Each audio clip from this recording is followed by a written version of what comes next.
د لوی او بخښونکي خدای په سپېڅلي نامه ګرانو لیدونکو السلام علیکم. جمهور رئیس غني د سولې مشورتي لویې جرګې د پای په مراسمو کې وویل له تاسو ټولو هیله لرم چې یو بل سره اړیکې پیاوړې کړئ، ځکه په ولسوالیو او کلیو کې د سولې په هکله د دغه برنامو مسؤلیت ستاسو په غاړه دی.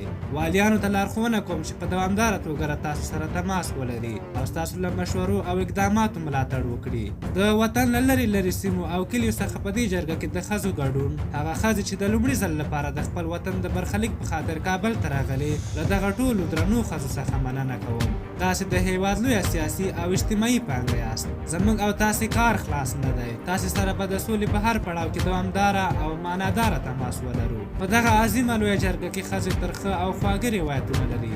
تریخ روایت دا دی چې دوی له ځان سره د خپلو خلکو ترخې کیسې راوړي تر څو د هغه په بیانولو سره سولې سره مرسته وکړي. بله خوا د ښځو پراخ حضور د دې ښودنه کوي چې زموږ د جمهوري نظام د ښځو په معنادار حضور، مشوره او مشارکت باندې باور لري. نن په دې لویه جرګه کې موږ او تاسې ټول افغانان، سوچه مسلمانان او ټول پر وطن مین یو.